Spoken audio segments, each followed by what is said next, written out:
Firing ಪ್ರಕರಣದಲ್ಲಿ ಶಾಸಕ ಭರತ್ ರೆಡ್ಡಿ ಬಂಧನಕ್ಕೆ ಆಗ್ರಹಿಸ್ತಾ ಇರುವಂತದ್ದು ಬಿಜೆಪಿಯವರು. ಡಿಜಿಐಜಿಪಿಗೆ ದೂರನ್ನ ಕೊಟ್ಟಿದೆ ಬಿಜೆಪಿ ನಿಯೋಗ. ಅಶೋಕ್ ನೇತೃತ್ವದಲ್ಲಿ ಹೋಗಿ ದೂರನ್ನ ಕೊಟ್ಟರು. ನಾರಾ ಭರತ್ ರೆಡ್ಡಿ ಬಂಧನವಾಗದಿದ್ರೆ ಹೋರಾಟದ ಎಚ್ಚರಿಕೆಯನ್ನ ಕೂಡ ಕೊಡಲಾಗಿದೆ. ಇಂದು ಬಳ್ಳಾರಿಗೆ ಕಾಂಗ್ರೆಸ್ ನಿಯೋಗ ಭೇಟಿಯನ್ನ ಕೊಡ್ತಾ ಇದೆ. ಎಚ್ಎಂ ರೇವಣ್ಣ ನೇತೃತ್ವದ ನಿಯೋಗ. ನಿನ್ನೆ ಡಿಕೆ ಶಿವಕುಮಾರ್ ಅವರು ಒಂದು ನಿಯೋಗವನ್ನ ಕಳಿಸ್ಕೊಡ್ತಾ ಇದ್ದಾರೆ. ಎಚ್ಎಂ ರೇವಣ್ಣ ನೇತೃತ್ವದಲ್ಲಿ ಮಾಜಿ ಸಚಿವ ಸ್ಥಳಕ್ಕೆ ಭೇಟಿ ನೀಡಿ ವಾಸ್ತವ ಸ್ಥಿತಿ ಪರಿಶೀಲನೆಯನ್ನ ಮಾಡ್ತಾರಂತೆ. ಡಿಕೆ ಶಿವಕುಮಾರ್ ಸೂಚನೆಯಂತೆ 6 ಮಂದಿ ನಾಯಕರನ್ನ ಕಳಿಸಲಾಗ್ತಾ ಇದೆ. ಒಂದು ತಂಡ ರಚನೆ ಮಾಡಿ ಎಚ್ಎಂ ರೇವಣ್ಣ, ಜಯಪ್ರಕಾಶ್ ಹೆಗ್ಡೆ, ಟಿ ರಘುಮೂರ್ತಿ, ಕುಮಾರ್ ನಾಯಕ್, ಜಕ್ಕಪ್ಪನವರ್, ಬಸವನಗೌಡ ಬಾದರ್ಲಿ ನಿಯೋಗ ರಚನೆ ಮಾಡಲಾಗಿದೆ. ಏನಾಯ್ತು ಏನು ಎತ್ತ ಅಂತ ಒಂದು ವರದಿಯನ್ನ ಕೊಡ್ಬೇಕಂತ.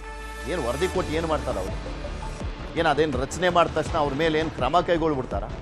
ಕಾಂಗ್ರೆಸ್ ನಾಯಕರ ವಿಚಾರಕ್ಕೆ ಸಂಬಂಧಪಟ್ಟಂತೆ ಅಲ್ಲಿ ಏನಾದರೂ ತದ್ವಿರುದ್ಧವಾದಂಥ ರಿಪೋರ್ಟ್ ಅನ್ನ ಕೊಟ್ಟಾಗ ಸುಮ್ಮನೆ ಒಂದು ತಂಡವನ್ನು ರಚನೆ ಮಾಡಿದ್ವಿ ಕಳಿಸಿದ್ವಿ ಅನ್ನೋದಾಗುತ್ತೆ. ಆದರೆ ಪೊಲೀಸರ ತನಿಖೆಯ ಸಂದರ್ಭದಲ್ಲಿ ಇಲ್ಲಿ ಮುಚ್ಚಾಕುವಂತ ಪ್ರಯತ್ನ ಆಗಬಾರ್ದಷ್ಟೇ. ಯಾವುದೇ ಪಕ್ಷದ ಅಂಗರಕ್ಷಣಾ ಗನ್ನಿಂದ ಬುಲೆಟ್ ಫೈರ್ ಆಗಿದ್ರು ಅದು ಸ್ಪಷ್ಟವಾಗಿ ಗೊತ್ತಾಗಬೇಕು. ಮುಚ್ಚಿಡ್ಲಿಕ್ಕೆ ಆಗೋದಿಲ್ಲ. ಇದ್ರ ಬಗ್ಗೆ ಇನ್ನಷ್ಟು ಮಾಹಿತಿಯನ್ನ ಪಡ್ಕೊಳ್ಳೋಣ. ನಮ್ಮ ಪ್ರತಿನಿಧಿ ಹೆಬ್ಬಾಕ ತಿಮ್ಮೇಗೌಡರು ನೇರ ಸಂಪರ್ಕದಲ್ಲಿದ್ದಾರೆ. ತಿಮ್ಮೇಗೌಡ್ರೆ, ಇಲ್ಲಿ ಸಹಜವಾಗಿ ಭರತ್ ರೆಡ್ಡಿ ವಿರುದ್ಧನೂ ಕೂಡ ನಿನ್ನೆ ಸಿದ್ದರಾಮಯ್ಯನವರು ಆಕ್ರೋಶಗೊಂಡಿದ್ರು ಅನ್ನುವಂಥದ್ರ ಬಗ್ಗೆ ಮಾಹಿತಿ ಸಿಗ್ತಾ ಇತ್ತು. ಈಗ ಅಕಸ್ಮಾತ್ ಕಾಂಗ್ರೆಸ್ ಅಂಗರಕ್ಷಕನ ಒಂದು ಗನ್ನಿಂದನೇ ಬುಲೆಟ್ ಫೈರ್ ಆಗಿದೆ ಅನ್ನುವಂಥದ್ದು ಏನಾದರೂ ಆಗಿದ್ದೇ ಆದ್ರೆ ಕಾಂಗ್ರೆಸ್ಗೆ ಇದು ಬಹುದೊಡ್ಡ ಮುಜುಗರ ಆಗೋದ್ರಲ್ಲಿ ನೋ ಡೌಟ್. ಇದು ಮತ್ತೊಂದು ಹಂತಕ್ಕೆ ಹೋಗಿ ವಿವಾದವನ್ನ ಸೃಷ್ಟಿ ಮಾಡುವಂತ ಎಲ್ಲ ಸಾಧ್ಯತೆ. ಬಿಜೆಪಿಗೆ ಮತ್ತೊಂದು ಪ್ರಬಲ ಅಸ್ತ್ರ. ಖಂಡಿತವಾಗಿಯೂ ಪೃಥ್ವಿರಾಜ್, ಬಿಜೆಪಿಗೆ ಇದೊಂದು ರೀತಿ ದೊಡ್ಡ ರೀತಿಯಲ್ಲಿ ಬ್ರಹ್ಮಾಸ್ತ್ರ ಅಂದ್ರೆ ತಪ್ಪಾಗ್ಲಿಕ್ಕಿಲ್ಲ. ಯಾಕಂತ ಹೇಳಿದ್ರೆ ಒಂದು ಸಣ್ಣ ಘಟನೆಯನ್ನ ದೊಡ್ಡ ಮಟ್ಟಕ್ಕೆ ಆಗುವಂತ ಒಂದು ನಿಟ್ಟಲ್ಲಿ ಒಂದು ರೀತಿ ಎಲ್ಲೋ ಒಂದ್ ಕಡೆಗೆ ಪೊಲೀಸರ ವೈಫಲ್ಯವು ಕೂಡ ಎತ್ತಿ ಹಿಡಿದು ಆಗಿರ್ತಕ್ಕಂಥದ್ದು. ಇದಕ್ಕೆ ಪೂರಕವಾಗಿ ಇನ್ನು ನಿನ್ನೆಯಷ್ಟೇ ಚಾರ್ಜ್ ಅನ್ನ ತೆಗೆದುಕೊಂಡಿರ್ತಕ್ಕಂಥ ಅಂದ್ರೆ ಮೊನ್ನೆಯಷ್ಟೇ ಜನವರಿ 1ನೇ ತಾರೀಕು ಅಧಿಕಾರವನ್ನು ಸ್ವೀಕಾರ ಮಾಡದಂತ ಜಿಲ್ಲಾ ಪೊಲೀಸ್ ವರಿಷ್ಠಾಧಿಕಾರಿಗಳನ್ನ ಅಮಾನತು ಮಾಡಿರ್ತಕ್ಕಂಥದ್ದು ಎಲ್ಲ ಒಂದ್ ಕಡೆಯಾಗಿ ಇದು ಪೊಲೀಸರ ವೈಫಲ್ಯ ಅನ್ನುವಂಥದ್ದು. ಹೀಗಾಗಿಯೇ ಎಲ್ಲ ಒಂದ್ ಕಡೆ ರಾಜ್ಯದಲ್ಲಿ ಕಾನೂನು ಸುವ್ಯವಸ್ಥೆ ಹದಗೆಡ್ತಾ ಇದೆ ಎನ್ನುವಂತ ಒಂದು ಆರೋಪಕ್ಕೆ ಪೂರಕವಾಗಿ ಬಳ್ಳಾರಿ ಘಟನೆ ನಡೆದಿರುವಂತದ್ದು. ಮತ್ತೊಂದು ಕಡೆಯಾಗಿ ಬಳ್ಳಾರಿ ಪಾದಯಾತ್ರೆಯನ್ನ ನಡೆಸಿದಂತ ಕಾಂಗ್ರೆಸ್ಗೆ ಇದೊಂದು ರೀತಿ ದೊಡ್ಡ ಮಟ್ಟದ ಮುಜುಗರ ಮತ್ತು ಎಲ್ಲೊಂದ್ ಕಡೆಗೆ ಕಾಂಗ್ರೆಸ್ಗೆ ಎಲ್ಲೊಂದ್ ಕಡೆಗೆ ದೊಡ್ಡ ಮಟ್ಟದ ಡ್ಯಾಮೇಜ್ ಅಂತ. ಯಾಕಂತ ಹೇಳಿದ್ರೆ ಇದು ಬಳ್ಳಾರಿಯಲ್ಲಿ ನಡೆದಿರ್ತಕ್ಕಂಥ ಒಂದು ಗುಂಡಿನ ದಾಳಿ ಪ್ರಕರಣ ದೆಹಲಿ ಮಟ್ಟದಲ್ಲಿ ಸೌಂಡ್ ಆಗ್ತಾ ಇದೆ.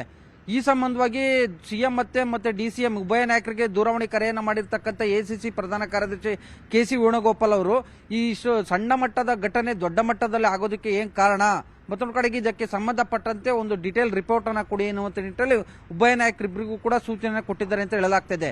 ಸೊ ಹೀಗಾಗಿ ಅಲರ್ಟ್ ಆದಂತ ಉಭಯ ನಾಯಕರಿಬ್ಬರು ಕೂಡ ಒಂದ್ ಕಡೆಯಾಗಿ ಏನು ಪೊಲೀಸರ ವೈಫಲ್ಯ ಅನ್ನುವಂತ ಒಂದು ನಿಟ್ಟಲ್ಲಿ ಆರೋಪ ಕೇಳಿಬಂದಂತ ಹಿನ್ನೆಲೆಯಲ್ಲಿ ಕೂಡಲೇ ಜಿಲ್ಲಾ ಪೊಲೀಸ್ ವರಿಷ್ಠಾಧಿಕಾರಿಗಳನ್ನ ಮುಖ್ಯಮಂತ್ರಿ ಸಿದ್ದರಾಮಯ್ಯನವರು ಅಮಾನತನ್ನ ಮಾಡಿದ್ರೆ ಇತ್ತ ಸತ್ಯಶೋಧನಾ ಸಮಿತಿಯನ್ನ ರಚನೆ ಮಾಡೋದ್ರ ಮುಖಾಂತರ ಒಂದು ಅಲ್ಲಿ ವಾಸ್ತವ ವರದಿಯನ್ನ ಪಡ್ಕೊಳ್ಳೋದಕ್ಕೆ ಕೆಪಿಸಿಸಿ ಅಧ್ಯಕ್ಷ ಡಿಕೆ ಶಿವಕುಮಾರ್ ಅವರು ಮುಂದಾಗಿರ್ತಕ್ಕಂಥದ್ದು. ಮಾಜಿ ಸಚಿವ ಎಚ್ಎಂ ರೇವಣ್ಣ ನೇತೃತ್ವದ ಸತ್ಯಶೋಧನಾ ಸಮಿತಿ ಇವತ್ತು ಬಳ್ಳಾರಿಗೆ ಭೇಟಿ ಕೊಡ್ತಾ ಇದೆ. ಈ ಒಂದು ಬಳ್ಳಾರಿಗೆ ಭೇಟಿ ಕೊಟ್ಟಂತ ಸಂದರ್ಭದಲ್ಲಿ ಅಲ್ಲಿ ಕಾಂಗ್ರೆಸ್ ಕಾರ್ಯಕರ್ತರು ಮತ್ತೊಂದು ಕಡೆಗೆ ಘಟನೆ ನಡೆದಂತ ಸ್ಥಳ, ಮತ್ತೊಂದು ಕಡೆಯಾಗಿ ಗುಂಡೇಟಿಗೆ ಬಲಿಯಾದಂತ ಕಾಂಗ್ರೆಸ್ ಕಾರ್ಯಕರ್ತನ ಕುಟುಂಬವನ್ನ ಭೇಟಿ ಮಾಡುವಂತದ್ದು. ಇದೆಲ್ಲವನ್ನು ಕೂಡ ಪರಿಶೀಲನೆ ಮಾಡಿ ಅಲ್ಲಿ ಕೂಲಂಕುಷವಾಗಿ ಸ್ಥಳೀಯರಿಂದ ಅಭಿಪ್ರಾಯವನ್ನ ಸಂಗ್ರಹಿಸಿ ವರದಿಯನ್ನ ಪಡ್ಕೊಂಡು ಆ ಬಳಿಕ ಕೆಪಿಸಿಸಿಗೆ ಒಂದು ಸುದೀರ್ಘವಾದಂತ ಒಂದು ವರದಿಯನ್ನ ಈ ಒಂದು ಎಚ್ಎಂ ರೇವಣ್ಣ ನೇತೃತ್ವದ ಸತ್ಯಶೋಧನಾ ಸಮಿತಿ ವರದಿಯನ್ನ ಕೊಡ್ತಾ ಇದೆ. ಅಷ್ಟೇ ಅಲ್ಲ, ಬಿಜೆಪಿ ಕೂಡ ಇದಕ್ಕೆ ಒಂದು ಸತ್ಯಶೋಧನಾ ಸಮಿತಿಯನ್ನು ಕೂಡ ರಚನೆ ಮಾಡಿದೆ. ಮತ್ತೊಂದು ಕಡೆಯಾಗಿ ಬಿಜೆಪಿ ನಾಯಕರು ಕೂಡ ಬಳ್ಳಾರಿ ಚಲೋವನ್ನು ನಡೆಸೋದಕ್ಕೂ ಕೂಡ ಚಿಂತನೆಯನ್ನ ನಡೆಸಿದ್ದಾರೆ ಅಂತ ಹೇಳಲಾಗ್ತಾ ಇದೆ. ಮತ್ತೊಂದು ಕಡೆಯಾಗಿ ದೂರು ಪ್ರತಿದೂರು ದಾಖಲಾಗಿರ್ತಕ್ಕಂಥ ಹಿನ್ನೆಲೆಯಲ್ಲಿ ಇದೀಗ ಶಾಸಕ ನಾರಾ ಭರತ್ ರೆಡ್ಡಿ ಅವ್ರನ್ನ ಬಂಧಿಸಬೇಕು ಅನ್ನುವಂತ ನಿಟ್ಟಲ್ಲಿ ಬಿಜೆಪಿ ನಾಯಕರುಗಳು ಪೊಲೀಸ್ ಮಹಾನಿರ್ದೇಶಕರಿಗೆ ದೂರನ್ನು ಕೂಡ ಕೊಟ್ಟಿದ್ದಾರೆ. ಮತ್ತೊಂದು ಕಡೆಗೆ ಒತ್ತಡವನ್ನು ಕೂಡ ಹೇರ್ತಾ ಇದ್ದಾರೆ. ಇದಕ್ಕೆ ಸಂಬಂಧಪಟ್ಟಂತೆ ರಾಜ್ಯಾದ್ಯಂತ ಒಂದು ಪ್ರತಿಭಟನೆಯನ್ನು ಕೂಡ ನಡೆಸೋದಕ್ಕೆ ಬಿಜೆಪಿ ನಾಯಕರು ಪ್ಲಾನ್ ಅನ್ನು ಮಾಡ್ತಾ ಇದ್ದಾರೆ ಅಂತ ಹೇಳಲಾಗ್ತಾ ಇರುವಂತದ್ದು. ಒಟ್ಟಾರೆ ಹೇಳಬೇಕು ಅಂದ್ರೆ ಇದೀಗ ಬಳ್ಳಾರಿಯಲ್ಲಿ ನಡೆದಂತ ಒಂದು ಗುಂಡಿನ ದಾಳಿ ಪ್ರಕರಣ ರಾಜಕೀಯ ತಿರುವನ್ನ ಪಡ್ಕೊಂಡಿರುವಂತದ್ದು. ಮತ್ತೊಂದು ಕಡೆಗೆ ಬಿಜೆಪಿ ಮತ್ತೆ ಕಾಂಗ್ರೆಸ್ನ ನಡುವೆ ಆರೋಪ ಪ್ರತ್ಯಾರೋಪ ವಾಕ್ಸಮರಕ್ಕೂ ಕೂಡ ನಾಂದಿ ಆಡಿದೆ ಅಂದ್ರೆ ತಪ್ಪಾಗ್ಲಿಕ್ಕಿಲ್ಲ. ಎಲ್ಲಿಗೆ ಹೋಗುತ್ತೆ ಈ ಪ್ರಕರಣ ಅನ್ನುವಂಥದ್ದು. ಧನ್ಯವಾದ ತಿಮ್ಮೇಗೌಡರು ನಿಮ್ಮೆಲ್ಲ ಮಾಹಿತಿಗಾಗಿ. ಮುಂದಿನ ಸುದ್ದಿ ಹೋಗೋಣ. ತಿರುಪತಿಯಲ್ಲಿ ಮಹಾಪಚಾರ ಆಯ್ತಾ ಅನ್ನುವಂಥ ಪ್ರಶ್ನೆ ಇದೆ. ದೇಗುಲದ ಗೋಪುರ ಹತ್ತಿರುವಂತದ್ದು ಕುಡುಕ ಒಬ್ಬ. ತಿರುಪತಿಯಲ್ಲಿ ಭದ್ರತೆ ಬಗ್ಗೆ ಎದ್ದಿದೆ ಪ್ರಶ್ನೆ.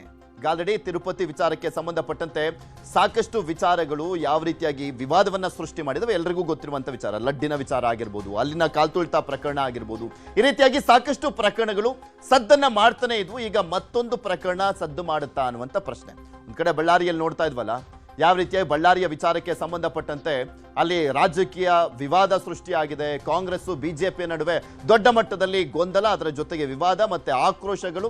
ಯಾರು ತಪ್ಪು ಮಾಡಿದ್ದಾರೆ ಅನ್ನುವಂಥದ್ದು ಕೂಡ ಗೊತ್ತಾಗಬೇಕಾಗಿರುವಂಥದ್ದು. ಅದು ಗೊತ್ತಾಗೋದು ಕೂಡ ತುಂಬಾ ಈಸಿನೇ. ಬಟ್ ಪೊಲೀಸರು ಯಾವಾಗ ಅದನ್ನ ಬಹಿರಂಗವಾಗಿ ಹೇಳ್ತಾರೆ, ಯಾರ ಗನ್ನಿಂದ ಫೈರ್ ಆಗಿರುವಂಥದ್ದು ಅನ್ನುವಂಥದ್ರ ಮೇಲೆ ನೆಕ್ಸ್ಟ್ ರಾಜಕೀಯ ವೈಷಮ್ಯ ಡಿಪೆಂಡ್ ಆಗುತ್ತೆ. ಮತ್ತಷ್ಟು ಸುದ್ದಿ ನಿಮ್ಮ ಮುಂದೆ